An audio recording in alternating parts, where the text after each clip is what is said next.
What's up mga kalabarkada? Kumusta kayong lahat dyan? Mga idol, mga master, at kayong lahat na kapwa namin OFW sa buong mundo.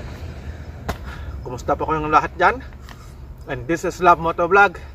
And welcome back sa ating panibagong videos, panibagong adventure.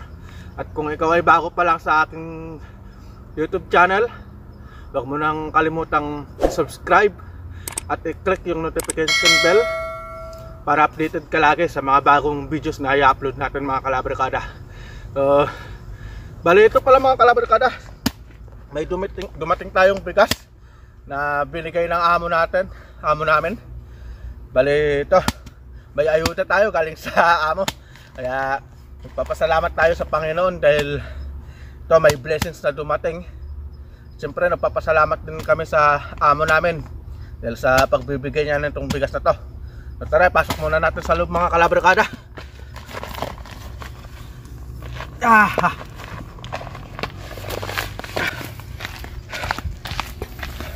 Bali ang bigas pala natin mga kalabarkada ay nasa 30 kilos.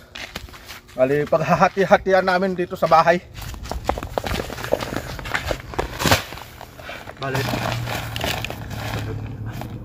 Bali ito yung bigas mga kalabarkada. So bubuksan natin. Bubuksan natin mga kalabarkada.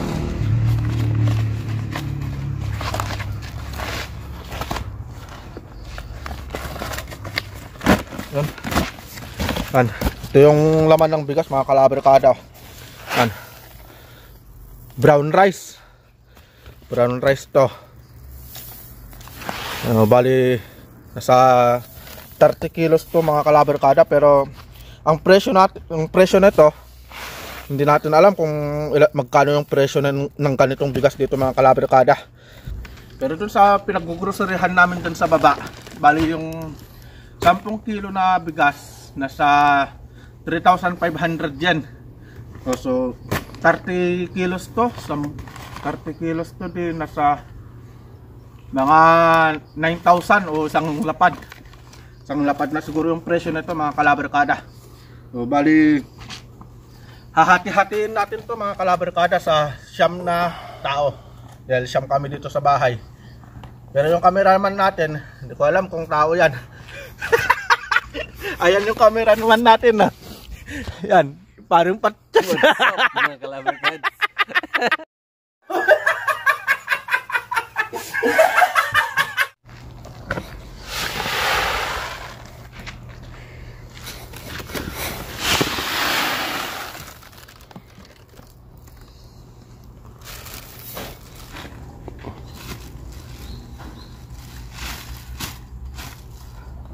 Ayun mga kalabarkada, tapos na tayong hatiin itong bigas. Alam nyo ba mga kalabarkada, ito brown rice na to. Yan. Itong brown rice na to, siyempre tayo mga Pilipino, hindi tayo sanay na kumain ng ganito. Siyempre kahit sinong Pilipino naman, di ba, nasanay tayo na white rice o puting kanin yung kinakain natin mga kalabarkada. Alam nyo ba dito sa Japan mga kalabarkada ay may makina na kayang paputiin tong bigas na to. Kaya where is no more mga kalabarkada, dahil dito sa Japan high-tech sila, may makina sila na pwedeng paputiin to. Kaya kung ano man yung makina na yun mga kalabarkada, tara ating alamin, ating tuklasin at ating subukin mga kalabarkada kung yung makina ba na yun ay talagang kayang paputiin itong brown rice na to. Samahan nyo kami ni paring Patsyot mga kalabarkada at puntahan na natin yung makina na yun. So, tara!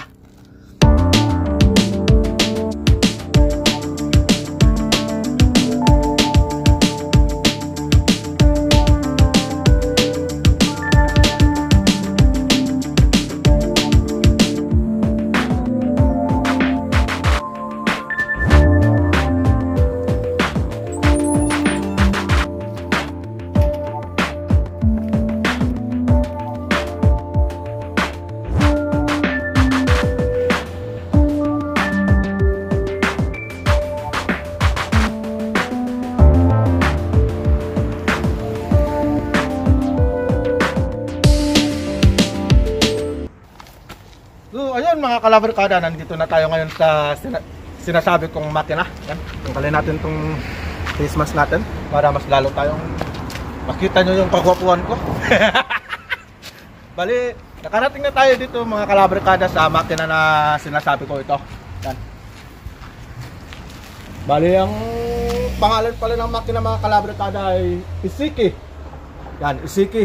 Yan yung makina na sinasabi namin. So ito, ngayon sisimulan natin itong ipagiling mga kalabarkada para makita nyo kung paano yung sinasabi namin na makina, kung paano maging maputi itong brown rice na to. So tara mga kalabarkada, umpisahan na natin. Pasok na natin ito dun sa makina para makita na natin kung puputi nga ba talaga itong brown rice na to. Tara, pasok tayo.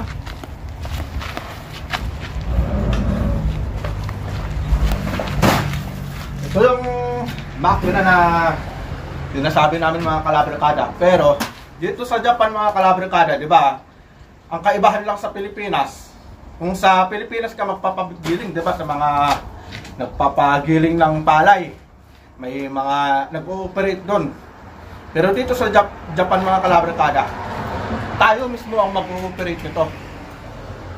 Tapos ang parang tawag pala doon self-service, o ikaw na mismo yung operator. So ito mga kalabarkada, yan. Bali, dito natin siya ilalagay dito. Itong brown rice, ay itong bigas natin, dito natin ilalagay. Okay. Yan.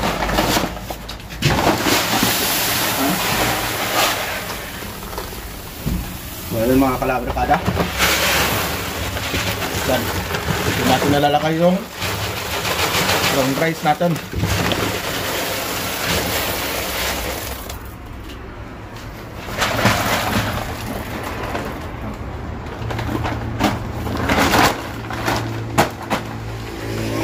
Bali ito, ilagay na natin mga kalabarkada yung brown rice dito. So, ang maximum pala nito mga kalabarkada is ito. Yan. Yung 10 kilong bigas, ang babayaran mo 100. Yung 20 kilos ay 200. At ang maximum ay yung 30 kilos, yung isang sako na kanina, 300 kilos, 300 yen. 100 yen, 200 yen, saka 300 yen. So, bali, start na tayo mga kalabarkada. Umpisahan na natin to. Bali, dito pala yung paghuhulugan ng barya mga kalabarkada. Yan. Diyan natin ihuhulog yung barya. Ganito sila sa Japan mga kalabarkada. Walang ibang mag-ooperate para sa'yo, kundi sarili mo mismo ang mag-ooperate dito. Bali, yung bigas pala natin mga kalabarkada is 15 kilos. Kaya, andito tayo sa 200. Yan, sa 200 yen tayo. Yan ang babayaran natin. So, umpisahan na natin ito mga kalabarkada.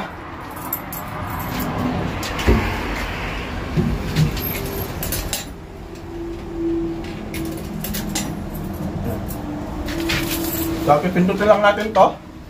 Yan. Mochi. Ang basa dyan, mochi. Tapos ito. Hachipu. O, antayin lang natin siyang umandar mga kalabarkada.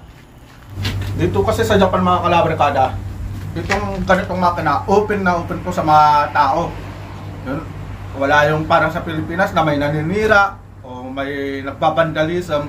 Dito mga kalabarkada, napakadisiplinado ng mga tao dito. Kaya hinahayaan lang na kaganito to. Itong mga to, mga pintuan yan, hindi yan sinasarado mga kalabarkada. Kasi alam nila na mapagkakatuwalaan ng mga tao dito. Sana sa Pilipinas, ganun din. So, antayin lang natin to na mantar mga kalabarkada. Yung pangalan ng makina, yan. Isiki. Isiki. Kala ko Suzuki. Rider yun eh. Sayaw ka muna. Umandar! Ayun mga kalabarkada, umandar na yung makina. Ito, ayan mga kalabarkada. Unti-unti Unti na siyang bumababa. Ayan o. So, unti nang bumababa yung bigas mga kalabarkada. Ayan o. Matitignan natin mga kalabarkada kung talagang puputi ba yung brown rice natin. Ayun mga kalabarkada o. Yan. Ayan na yung bigas natin o. Puputi na. Yan. Galing dito. Yan. Brown rice natin. Ayan na mga kalabarkada o. Yan. Puputi na siya o. Diba? Galing. Ang ganda ng makina na ito mga kalabarkada. Woo! Dito ko lang nasubukan ito mga kalabarkada sa Japan. Dami. Napaka-high-tech talaga o. Yan. Yung brown rice natin. Ay kung maputi na o.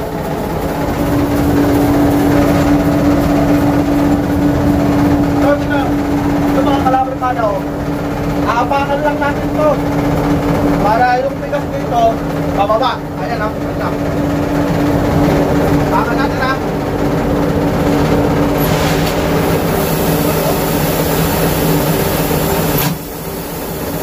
Ayan na mga kalabarkada yung bigas natin o. O. Naging white rice na siya. O diba?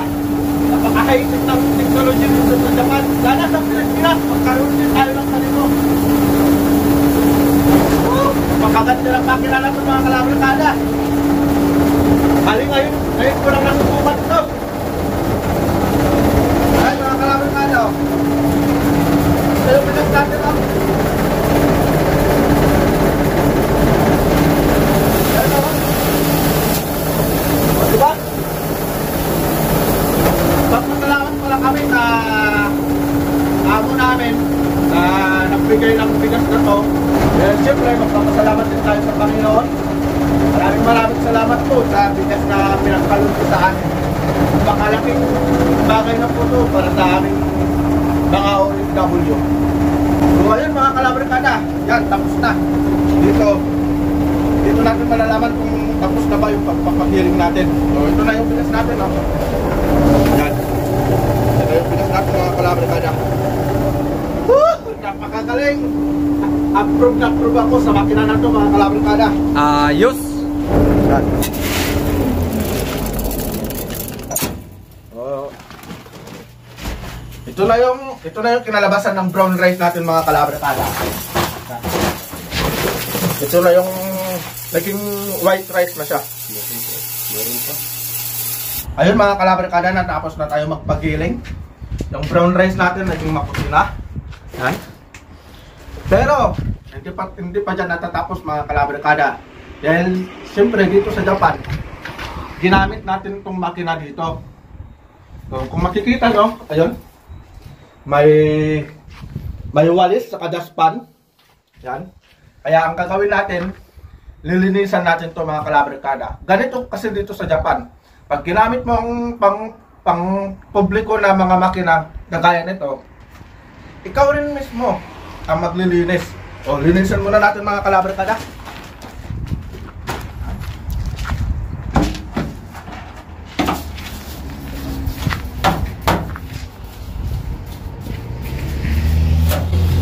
Ikaw na yung operator, ikaw pa yung janitor. O, di ba? Kompleto.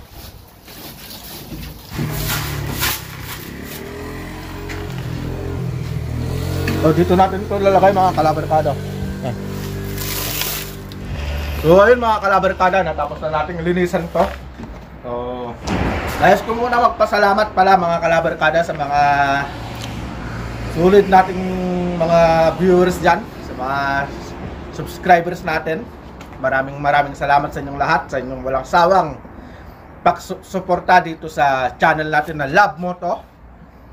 At maraming salamat sa mga nanonood at nagugustuhan ninyo ang pagbablog natin about tungkol ngayon sa buhay OFW dito sa Japan. At sana nagustuhan nyo rin mga kalabarkada kung paano natin sinimulan yung mula sa brown rice hanggang napunta dito sa White rice. white rice. Ayan. So, Sana nagustuhan nyo tong video namin na to mga kalabarkada. Hanggang dito na lang yung video na to. Ingat, God bless, at lagi nating tatandaan mga kalabarkada, sobra, God is good all the time. See you on our next vlog. Bye bye.